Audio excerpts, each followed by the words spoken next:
Cooking with তুষার রান্নাঘরে আজকে আমি হাজির হয়েছি। বোয়াল মাছ দিয়ে বেগুন রান্না করব। এই রান্নাটা করার জন্য আমি 6 থেকে 7 পিস বোয়াল মাছ ধুয়ে পানি ঝরিয়ে হলুদ লবণ মাখিয়ে নিয়েছি। 500 গ্রামের মতো আমি বেগুন নিয়েছি। বেগুনগুলো লম্বা লম্বা করে টুকরা করে নিয়েছি।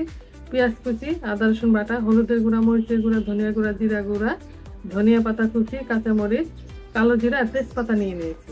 রান্নার শুরুতেই মাছগুলোকে আমি ভেজে নেব। মাছ ভাজার জন্য প্যানে কিছুটা আমি তেল দিয়ে দিব। একটু কড়া করে মাছগুলো ভেজে নেব।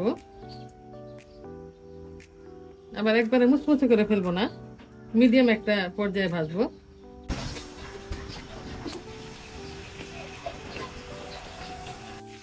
এক পাশ ভাজা হয়ে গেছে, আমি উল্টে দিয়েছি। একটু সময় নিয়ে আমি 2 পাশ ভেজে নেব আর উঠিয়ে নেব। মাছ ভাজা হয়ে গেছে, মাছগুলোকে আমি উঠিয়ে নিয়েছি। এবার মাছ ভাজার তেল দিয়ে আমি বাকি রান্নাটা করব। আর একটু তেল দিয়ে দিব। তেলের উপর দিয়ে দেবো 2টা তেজপাতা ছোট সাইজের, আর এখানে 1 চা চামচের মতো আছে কালো জিরা। একটুখানি ভেজে নেব, আধা সেকেন্ডের মতো। এবার পেঁয়াজ কুচিগুলো দিয়ে দিব। এখানে 1.5 কাপের মতো পেঁয়াজ কুচি আছে। 2 মিনিটের মতো আমি পেঁয়াজগুলোকে ভেজে নেব। পেঁয়াজগুলোকে আমি একটু ভেজে নিয়েছি। এবার স্বাদ মতো লবণ দিয়ে দিব। 1 চা চামচের মতো আদা রসুন বাটা দিয়ে দিব।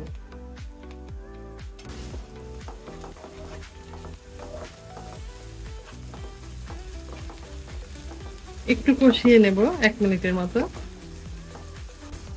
এবার আমি 1 চা চামচ হলুদের গুঁড়া, 1 চা চামচ মরিচের গুঁড়া, 1 চা চামচ জিরা গুঁড়া, 1 চা চামচ ধনিয়া গুঁড়া দিয়ে দিব।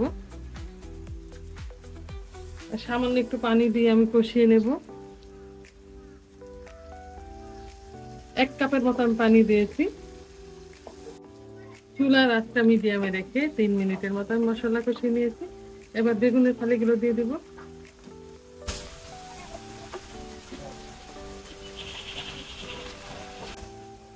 মশলার সাথে একটু কষিয়ে নেব 2 থেকে 3 মিনিটের মতো।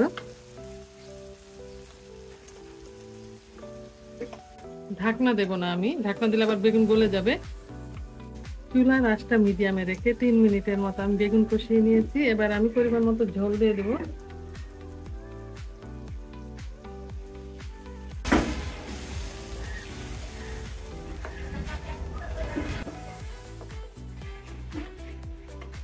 ঝোলটা ফুটে উঠলে মাছ দিয়ে দিব।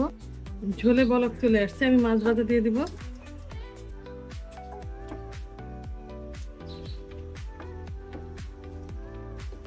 এবার আমি ঢাকনা দিয়ে দেব।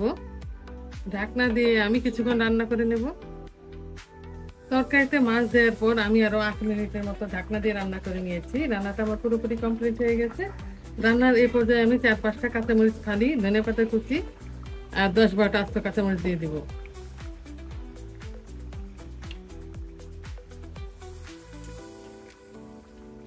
চুলার আঁচটা আমি বন্ধ করে দেব। আর একটা সার্ভিং ডিশে নিয়ে দেখিয়ে দিচ্ছি রান্নাটা কেমন হয়েছে। বেগুন দিয়ে বোয়াল মাছের ঝোল গরম ভাতের সাথে খেতে খুবই ভালো লাগে। আর এইভাবে রান্না করে দেখবেন, কোনো গন্ধ লাগবে না মাছে। অনেকেই মাছের গন্ধের জন্য খেতে চান না। আজ এ পর্যন্তই। আগামী দিন অন্য কোনো রেসিপি নিয়ে আপনাদের সামনে হাজির হব। আল্লাহ হাফেজ।